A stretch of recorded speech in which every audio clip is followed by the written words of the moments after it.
paranormal. It surrounds us. It's everywhere. Tonight, you will hear from the people who live and work within these highly active locations, all in the efforts to discover America's most haunted. With your host, ghost hunter and author, Dan Terry.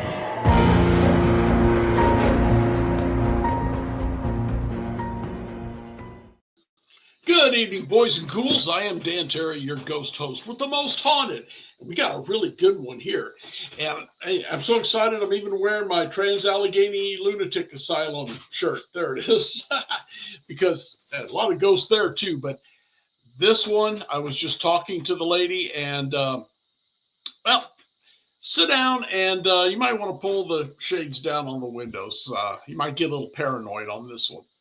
Okay, my guest tonight is Rebecca F. Pittman, and she is a best-selling author in multiple genres, mysteries and all kinds of neat stuff, but also in hauntings. And she's had her own TV talk show. She was a talk show host.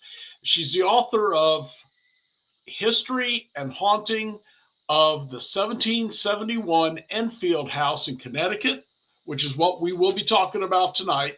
She just gave me a little kind of a taste of it. And yeah, I may have to take my skeleton down. He's starting to spook me a little. And also, she has wrote History and the Haunting of the Lemp Mansion. And you guys know I'm a St. Louis boy. I've been in the Lemp Mansion multiple times with multiple people. And I'd like to hear some of what she has to say. If we don't get around to it tonight, we'll have to bring her back.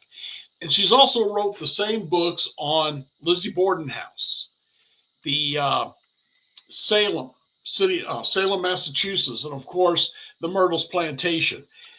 So this woman knows what she's talking about. So let's bring her up and let her tell us about the 1771 mansion, Rebecca Pittman. How are you, Terry? Not bad. Life's pretty good down here in the mountains, but I am a St. Louis boy. So when I saw that you'd done the Lemp Mansion, I spent quite a bit of time in there. And I even have been in the Lemp Brewery a couple of times ghost hunting. So eventually, if not tonight, we want to get you back and hear what your take on that one is. Did you know I did Countdown to Murder Pam Hupp? I saw it, but I wasn't exactly sure what it was. She's your notorious serial killer from St. Louis. In fact, her murder trial's coming up next year. Oh, I had no idea. No, I did not know that. The only serial killer I've ever dealt with was Bertha Gifford down there. And oh, wow. She died in 1925, I think. So, no, I didn't know about this woman. So, yeah, St. Louis has a lot of history. I love it out there. Oh, it does. Do you know much about the I-70 murders?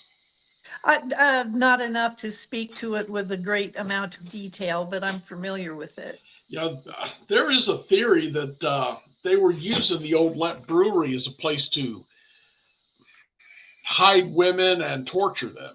Oh my and gosh. Then dump the bodies out on I-70, at least a few of them.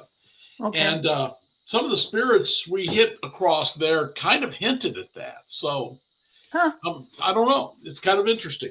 But yeah, tonight, I've been in the brewery. That place is amazing.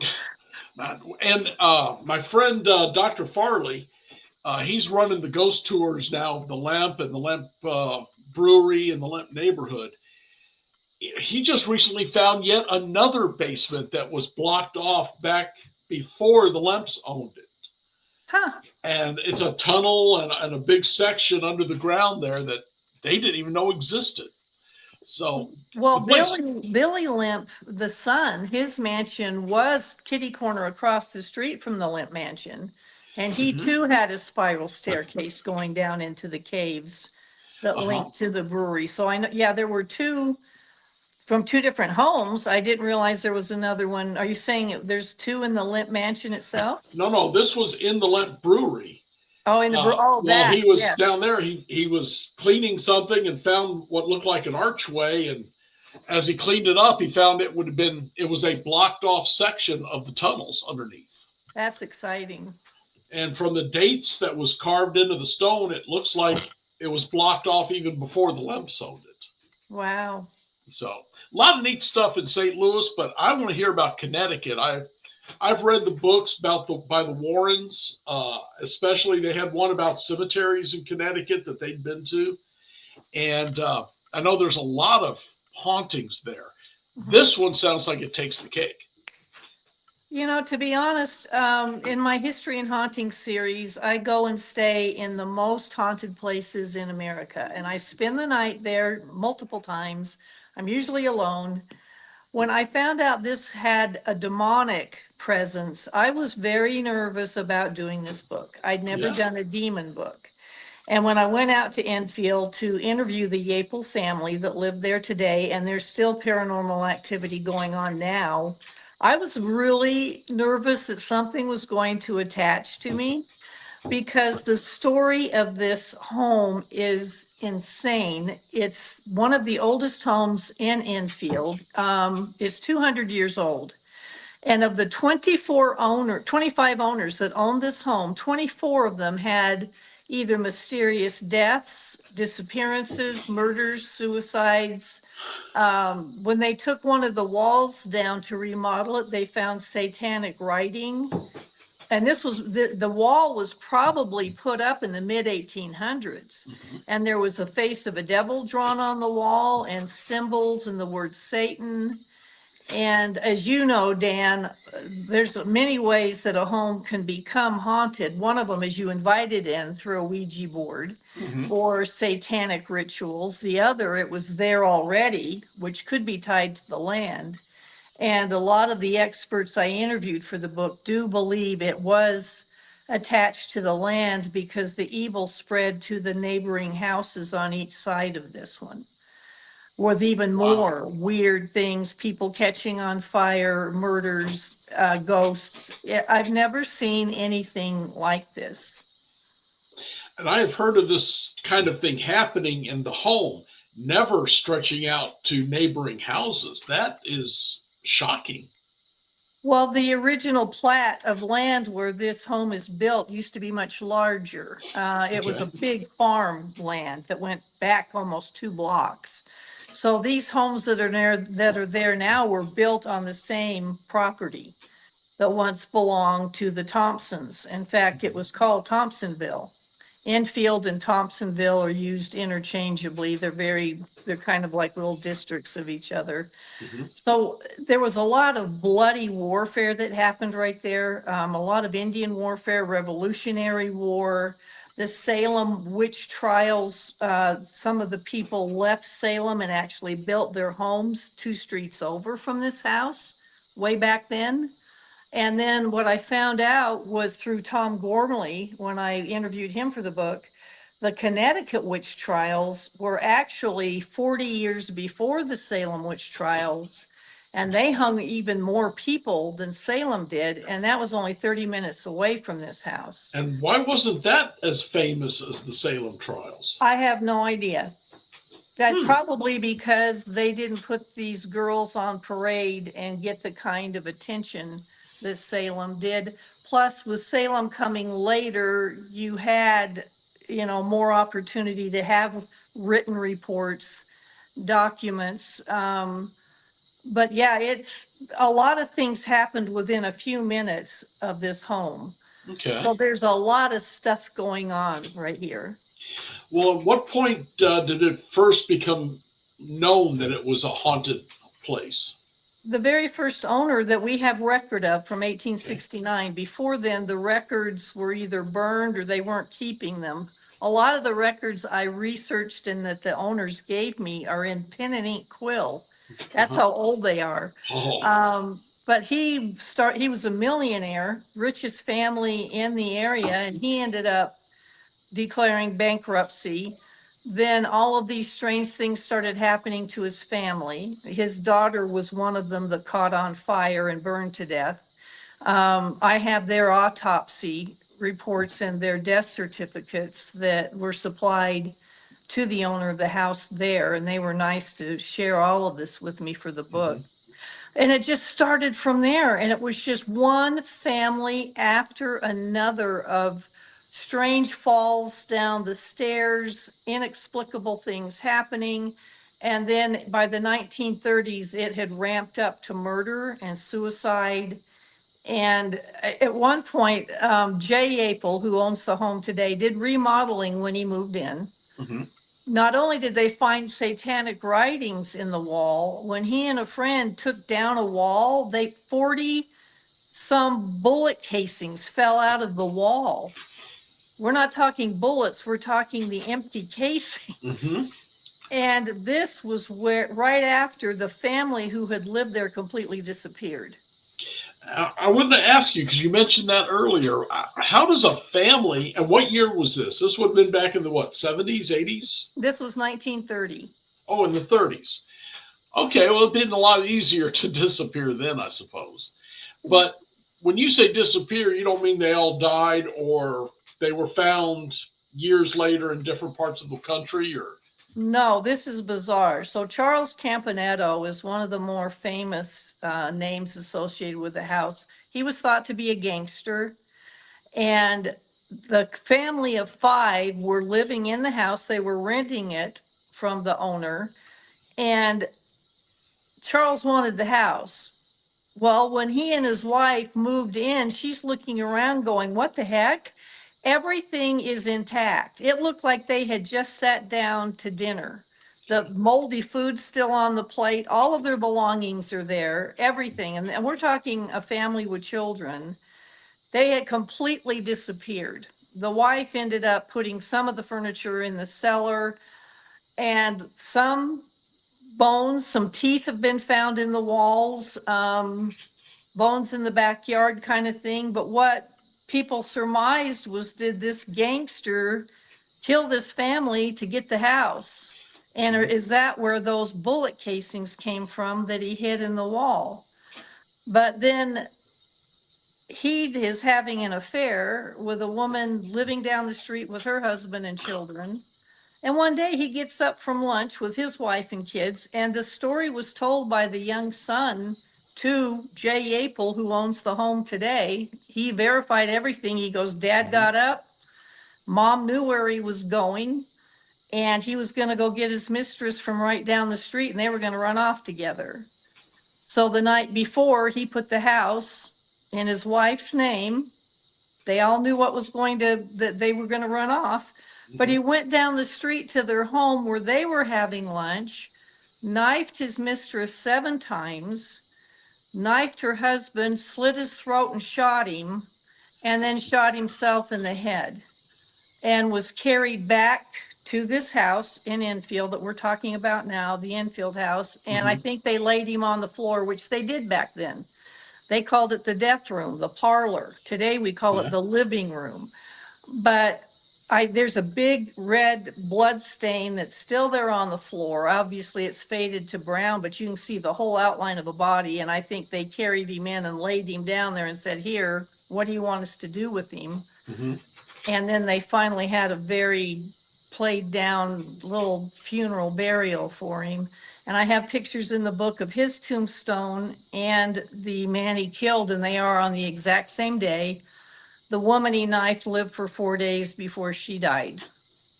And she verified the whole story, that she didn't want to run away with him and he just flipped out. Is this house responsible, something in this house responsible for all of this, do you think?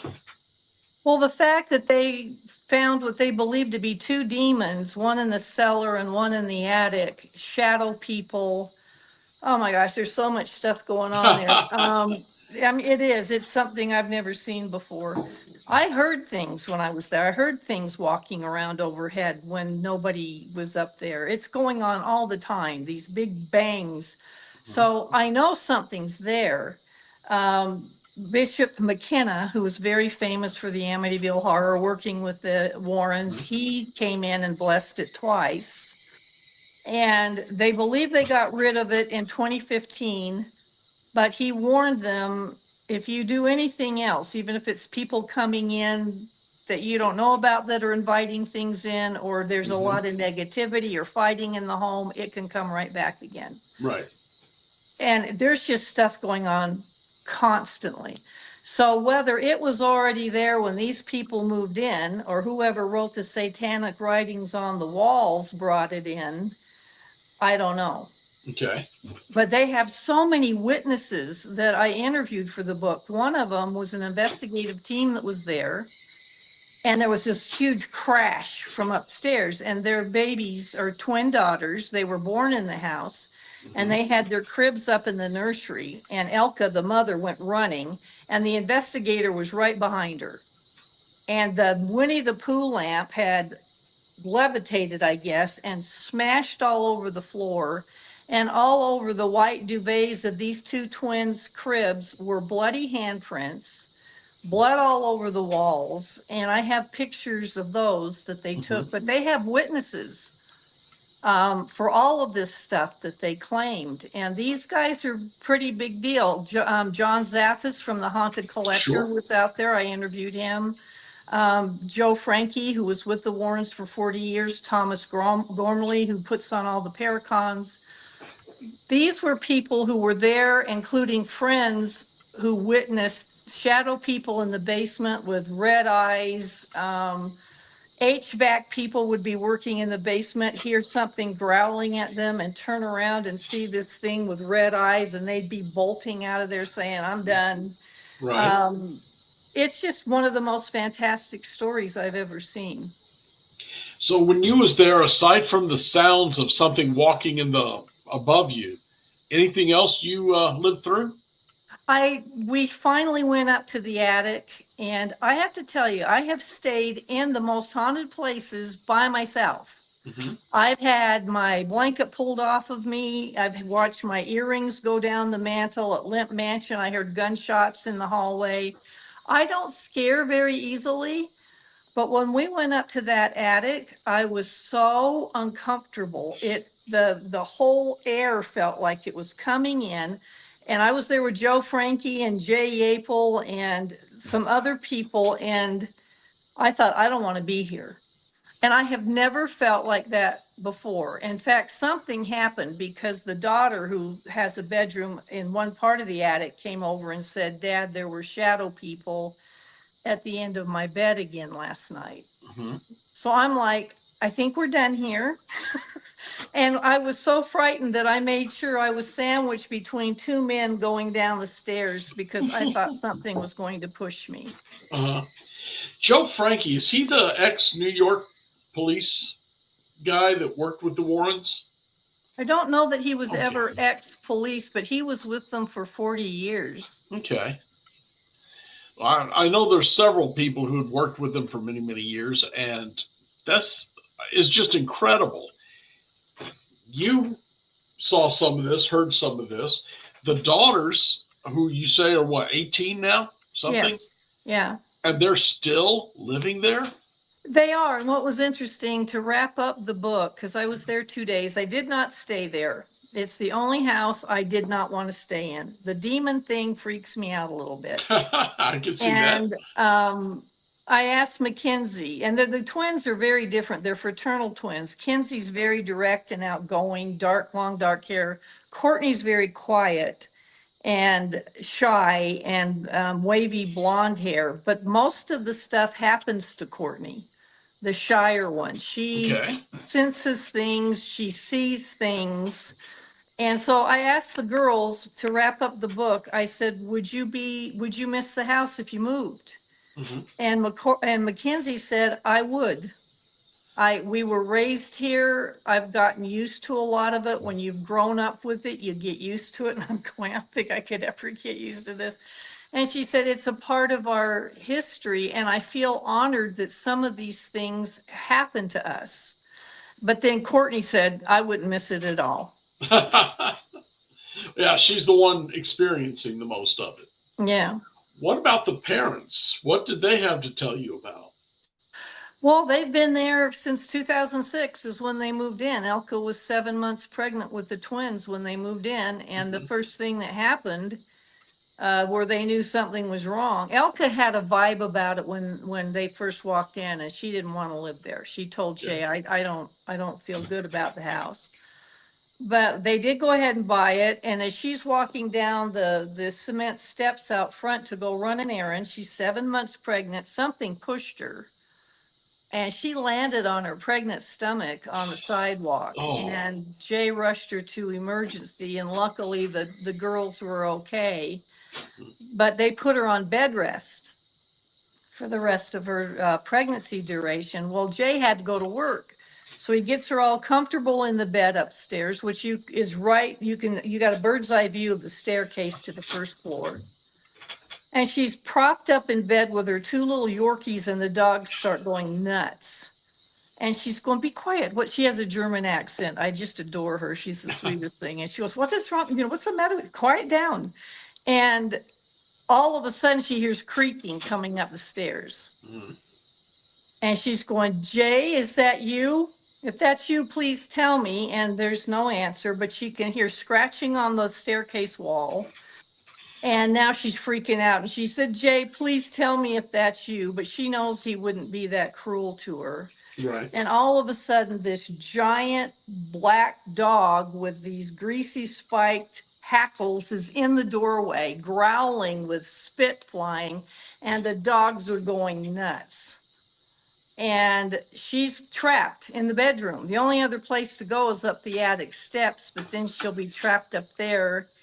And so she finally thinks, if I stay in bed, I'm doomed. It's just going to lunge at me. So she manages to stand up and takes one step toward the door, hoping she can slam it on it. And for some reason, it backed up. And it kept backing up until it vanished into the wall right next to the stairs. She's not sure if it went down the stairs or just vanished into the wall that goes into the duplex, which a lot of the shadow people were seen going through the wall into the next duplex. Which all of this used to be one house. Yes. So Jay came home and he looked everywhere. He goes, Elka, there's nothing here. And at first he didn't believe her. He thought she was hormonal, all of this. Until one night he sees it, only it's in a shadow form with a hood, and it's floating toward him in the kitchen after it kicked their little dog across the floor. It actually injured or hurt one of the animals. Yeah, it kicked it clear across the room, and it landed by the dining room table. Oh my gosh. That is demonic. There ain't much doubt of that. So can you imagine seeing all of that? And then the one that fascinated me the most is what the girls called the dripping lady.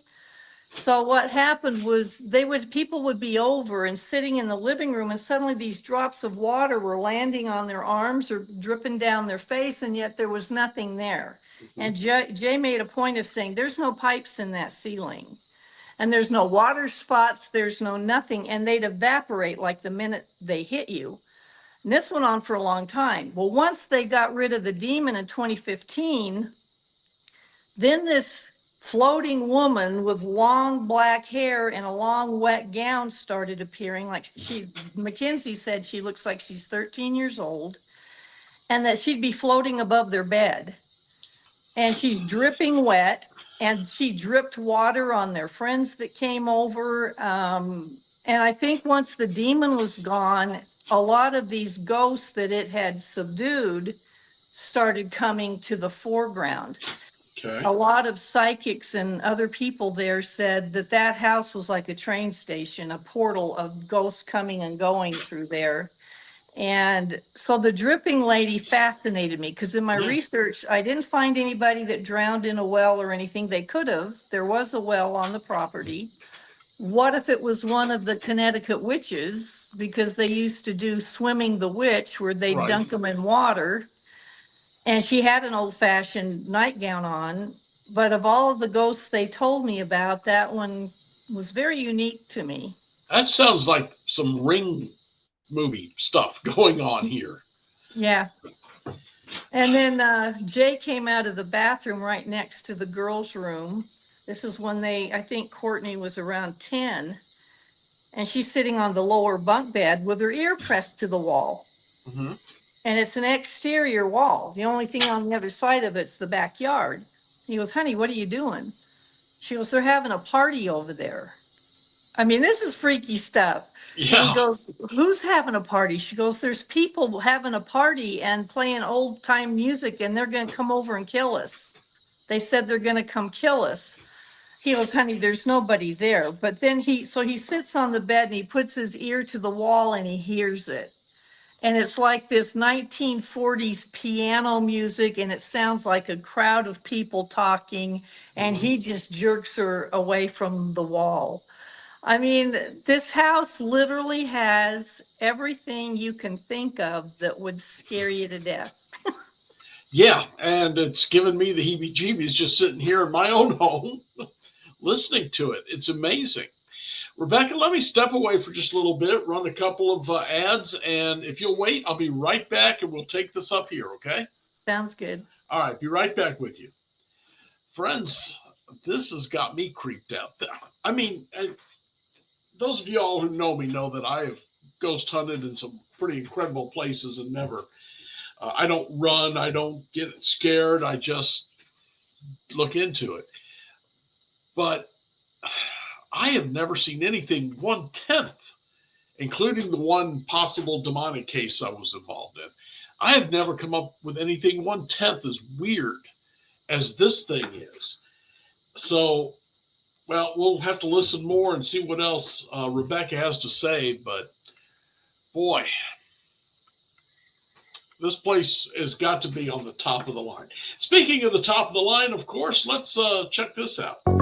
The UNX Network classes and workshops are enrolling now for 2025. If you're interested in psychic protection, chakra balancing, dowsing, or perhaps healing with sound and music, visit unxnetwork.com to see our complete series of live and on-demand classes and workshops hosted by the one and only Margie K. For example, in January 2025, you could spend 4 Saturdays with Margie for her exclusive live remote viewing workshop. Margie K is one of the most accomplished remote viewers in the world, and she will share her secrets and totally unique methods in this course. Some courses are open now. Seating is limited for these live courses, so register now at unxnetwork.com. UNX members use promo code XMEM for an additional 15% discount. Tickets are now on sale for Rebels of Disclosure 2025, May 12th through the 15th in Grafton, Illinois at the beautiful Pierre Marquette Lodge and Conference Center. This will be a 4-day event with 12 speakers covering topics such as ET contact, experiencer testimonies, lost history, secret space programs, time travel, Illuminati, parallel realities, and so much more. Visit journeytotruth.online for more details.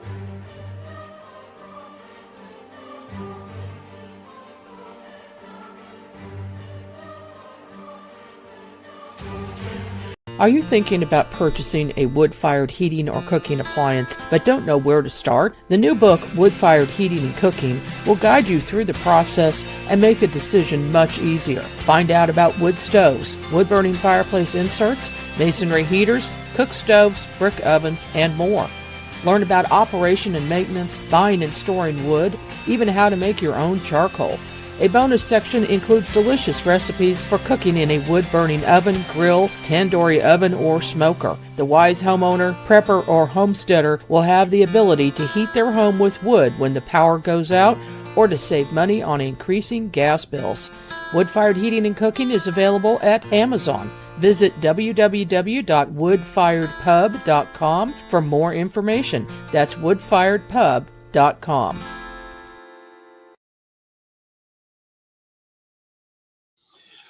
Friends, got to remind you that Rebels of Disclosure, Tyler, who is running this, Tyler Koala, will be a guest on here again. He's a guest once before, but I got him coming back to talk about the secret space fleet.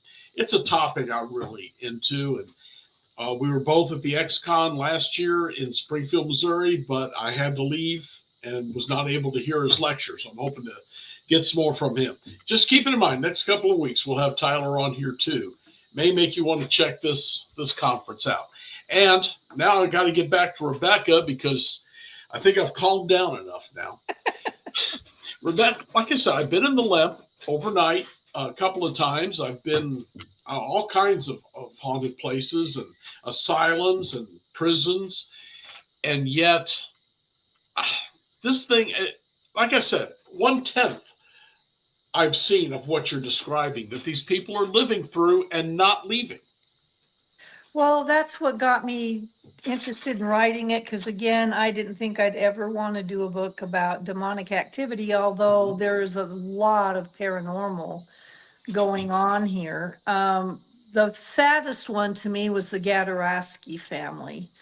Complete family pretty much wiped out. That 5 kids, mom and dad that were living there. And you know, when these people moved in, they thought, this is our dream house. We're going to build Right. something here.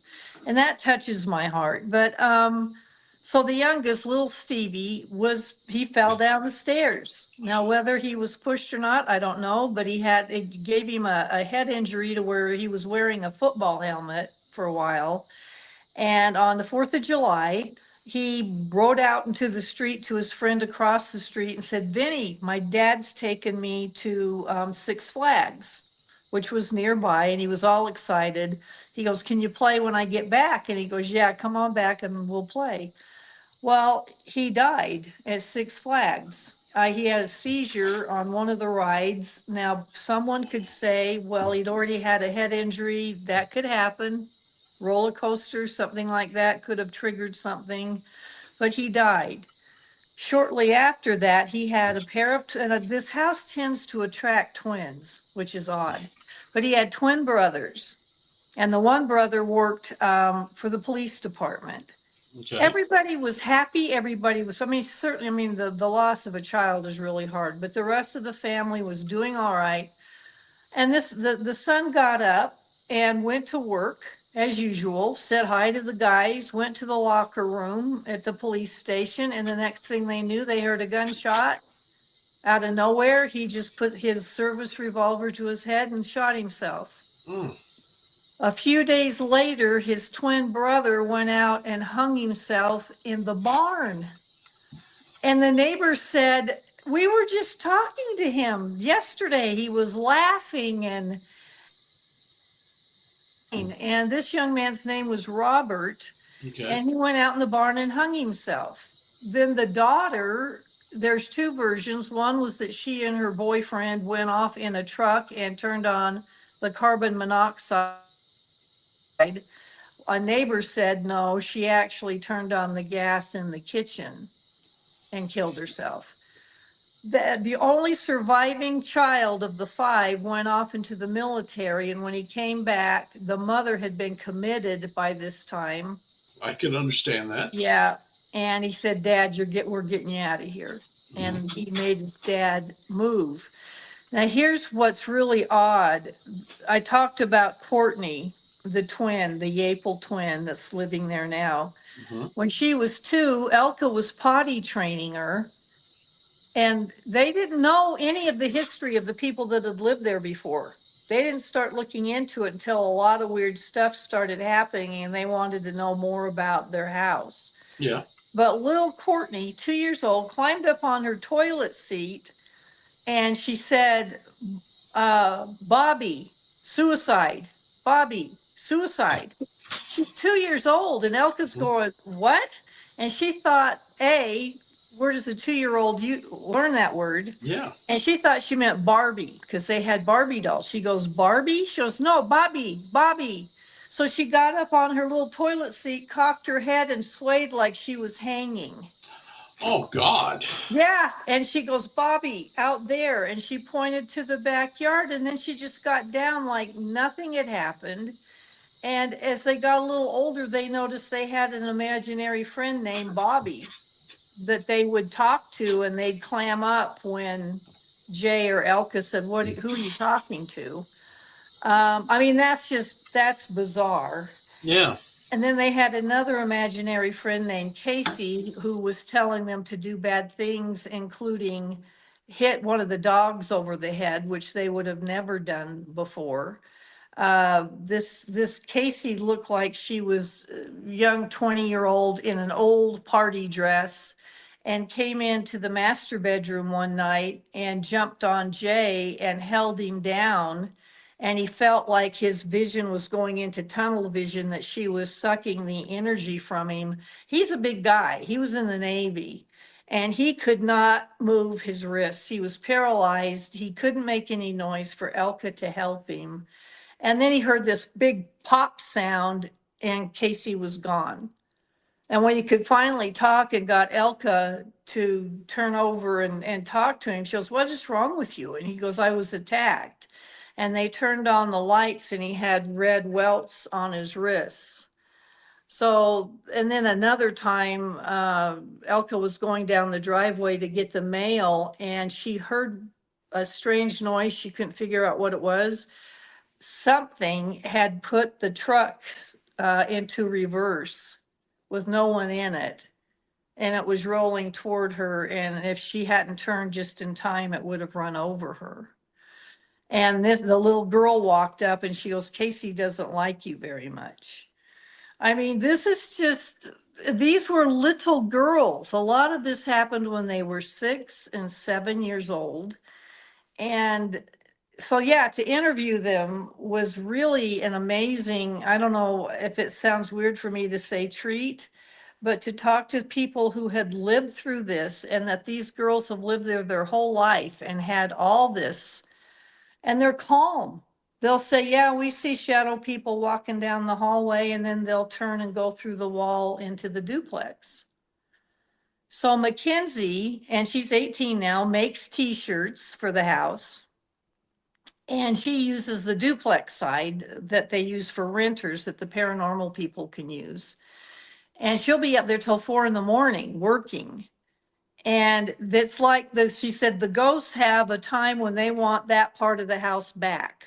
That's their domain. We live on the other half of the duplex, and they'll let me know my time's up.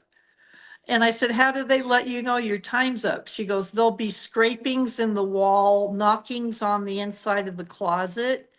And she goes, "I'll go, just give me 10 more minutes." And I'm going, "Oh my gosh." And she said, "So it'll get louder until it's okay. All right, I'm done. I'm through. You can have it." I guess if you were raised around it and became acclimated, you could handle that. And that's what the girls said. If it had happened all at once, they'd have been off and down the street. But it groomed them in a way. From the time they were 2, little by little, they got used to all of this stuff going on around them.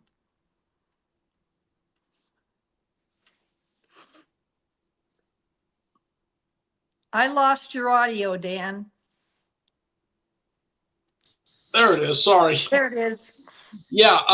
What I'm trying to wrap my head around is we have a man who woke up with a spirit choking the life out of him. A woman who was, while pregnant, shoved down those steps and put her pregnancy into risk. Kids who are talking to people, trucks rolling back, dogs that don't exist that want to attack. And why are they still there? Why did he not grab his pregnant wife and get out then? That's been asked to a lot of these families. They're not the only ones that question's been put to, and very often it's a reason of finances. You've put everything into the home. They not only bought it, Jay spent a fortune renovating it, the backyard, the front yard, the house. They couldn't. They would have been underwater. In fact, at one point, they would have lost $30,000 to $40,000 if they had tried to move. And I hear that over and over again from families that are in this situation. And a lot of us are going, "I don't care. I'd have been out of there." Would you really? What if you didn't have anywhere to go? Mm-hmm. Well, again, my family, somebody will take us in and help me get a fresh start, because this is risking the lives of children. Yeah. And from what you've said, and I have no doubt you're telling the truth, these kids were at risk of being hit by cars. His wife was at risk of being run over by a truck going backwards. Yeah, there just seems to be so much that I would be afraid to leave my family in. Well, Joe Frankie has some amazing footage, and if people get a chance to go to one of his lectures, he has the footage. It was filmed in the girls' nursery when they were like 1 year old, and he was there with his team, and everyone was downstairs. The girls were supposed to be asleep in their cribs. Again, they're 1 year old, and the camera was it was set up already filming the whole time because their room seemed to be the epicenter for things.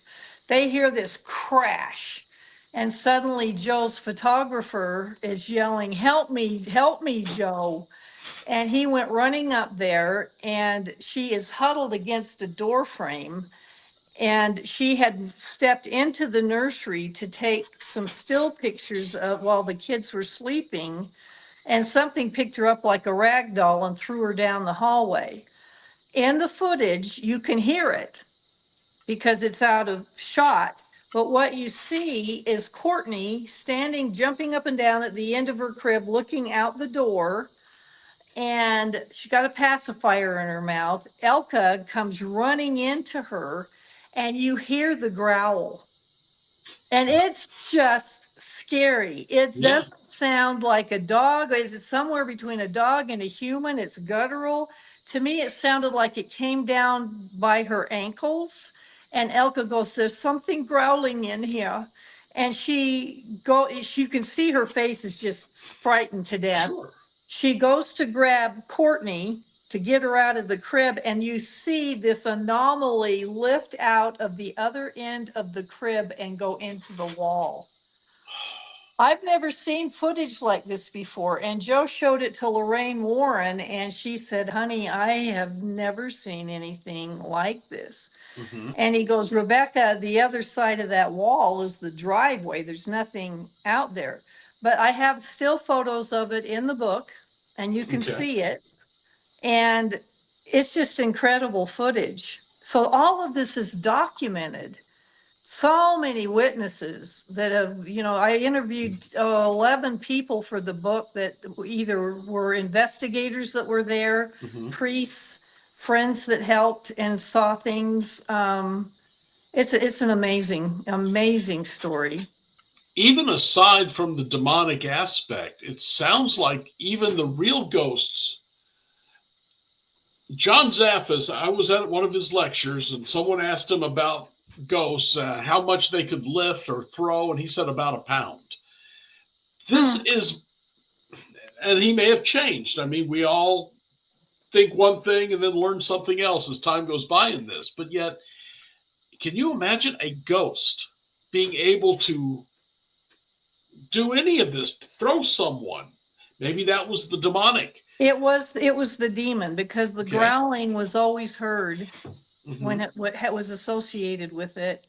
And they said that the photographer was not a small woman. She was 5'6" and over 200 and some pounds, and just threw her right down the hallway. So that was a demon. And I think, John Zaffis is what I agree with him the most is that ghosts are energy. They're limited a lot into what they can move and interfere with. I mean, they make lights flicker, they imprint on tapes and things like that. But as far as moving stuff, the only thing is, though, is the poltergeists seem to sure know how to stack dining room chairs on top of each other. Did that happen here? No, but I like those pictures. It seems like they're able to. I've watched some of what is supposedly the real footage of people's kitchens being torn apart. Yeah. Cabinets flying open, knives flying. That looks like there's some pretty good force going on there. Well, this one ghost at least had enough ability to choke the man. Yeah. Almost to unconsciousness, if not worse. Well, I believe that was in demonic form. Also, I think it was trying to suck the energy from him, his life source kind of thing. So yeah, I do. You think the ghost that was dripping water, that was the same one, wasn't it? No, different one. Oh, misunderstood. Okay. That's okay. Yeah, there's a lot of them there. So There certainly is. This place is incredible. And how do you get the book? I mean, I know I've got your website up, but it's on how? Amazon. Okay. It's The History and Haunting of the 1771 Enfield House. Enfield is Enfield.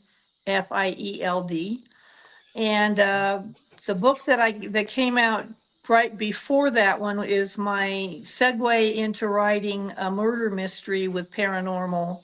overtones. So I wrote When Shadows Walk that came out right before Christmas.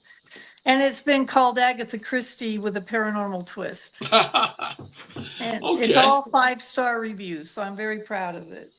Oh, well, I have to make sure. And that again was called When Shadows Walk is the Yep. series. Well, Okay. it's not a series, it's just a novel. Oh, Um, okay. because all of my other books are nonfiction.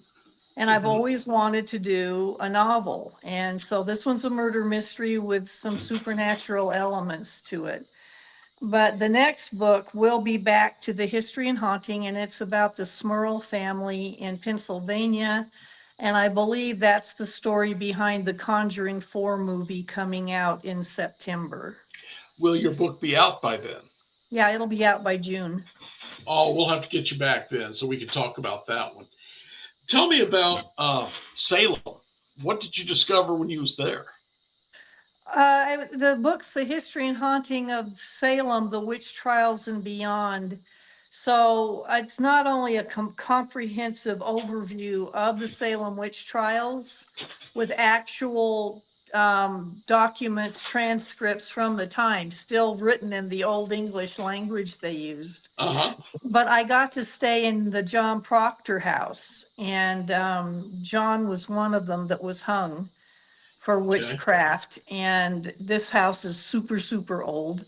And the owners let me stay overnight. And holy holies. I found out later they put me in that room because nobody else wanted to sleep in it. But in the middle of the night, I heard this scraping sound, and then this light came on, and I'm like, what is that? And it was an old brass lamp on an antique dresser. And the scraping was the lamp had moved across the dresser and turned on. And I'm going, all right, this has probably got a reason for it. It's old. The floors were slanted in a few areas. So I thought, I got up, moved it back, turned it off, hadn't even gotten back to the bed, scrape, and it goes right across the dresser and the light turns on. How old a lamp was this?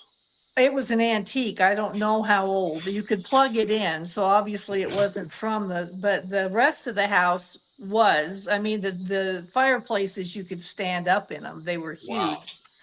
So finally I thought, all right, enough. I unplugged it. The dang thing slid across again and lit up. Unplugged. Unplugged. So the next morning at breakfast, when I'm telling them about what happened and they're shooting meaningful glances at each other, I said, "You booger, you put me in that room knowing that it was haunted." Who But yeah, the was Salem book is very comprehensive. It also lists all the haunted areas around Salem, the restaurants, the hotels, and there's a section on Hocus Pocus showing all the filming locations from the movie. okay?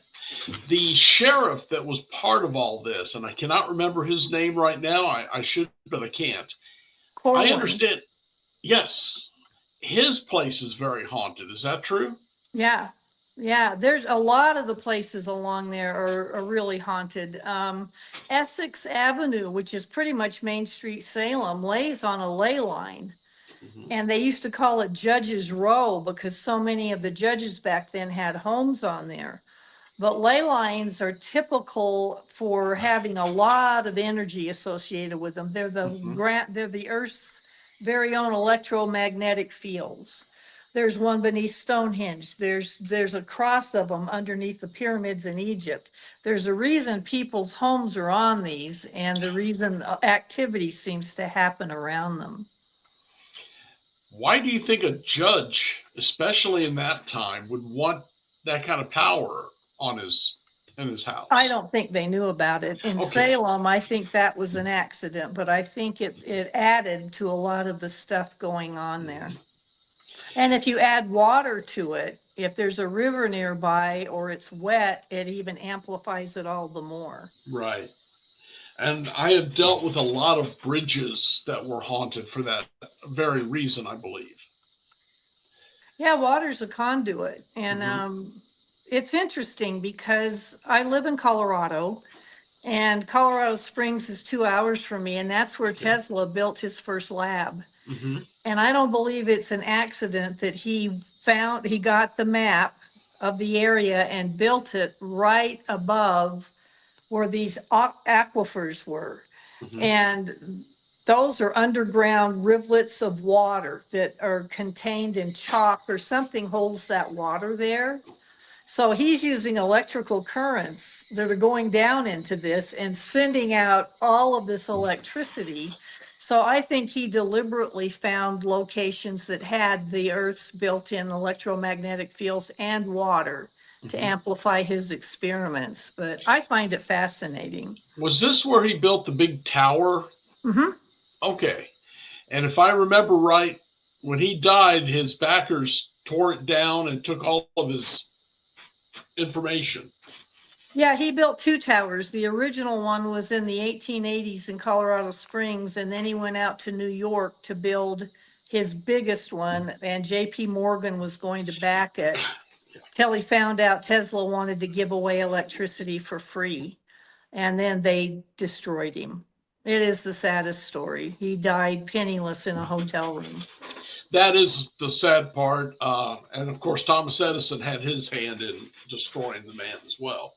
And Marconi stole his radio idea. Yeah, it is just really one sad story. I like to go to where his lab was in Colorado Springs. There's a plaque there.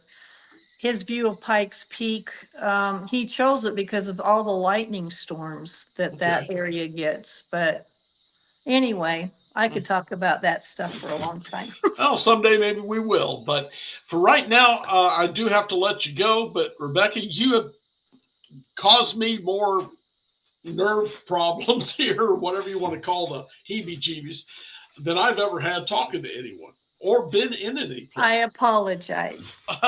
It was interesting. And it's still, to me, just a shock. That man did not grab his wife and kids and go. It's wild. I mean, even Amityville only lasted 28 days, and it was nothing compared to this. Yeah, I know. It is hard for me to believe it. And I'll be honest, after I got home, I was nervous. Every little sound I heard, I wondered if something followed me home. So, well, at least you'd crossed a few rivers in that period. So hopefully that will slow it down some. Well, Dan, this has been a joy. Thank you for having me. Well, thanks for coming on. You have been a hell of a guest, too. And I mean that in a nice way. Thank you. But seriously, thanks. And I hope I can get you back in. We'll talk about the Lemp or the next book or whatever. Anytime. You can't beat the story of Lemp Mansion. No. All right. You take care now. Thanks again. Bye-bye. All right, friends. You heard it. And this is, again, the 1771 Enfield House in Connecticut. I don't know what to say. It is so incredible, the story she had and the things that happened to her there. I have no words for it. So I'll let you make up your own mind. Check out the book. You can pick it up on Amazon. And I'll bet if you find a Barnes & Noble somewhere, they've got it. I'm sure you can order it directly from her online. And I put out her email for that, her website, RebeccaFPittmanBooks.com. So let's check that book out, and you all tell me what you think, because I can't wait to hear. Remember, you got to become a member of the UNX Network. You'll have access to the blog. You'll have access to the magazines, all kinds of neat stuff. And it's time. I mean, you guys have been talking about it now for 3 years. And I've showed you some of the books, the written stories, all of that. It's all in there. What are you waiting for? But for now, I'm going to stop bothering you all.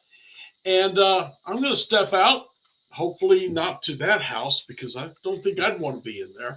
The way she described it, it's kind of weird, huh? All right, you all, I know it's winter time, but stay warm, stay comfortable, and most important of all, folks, stay spooked. Good night.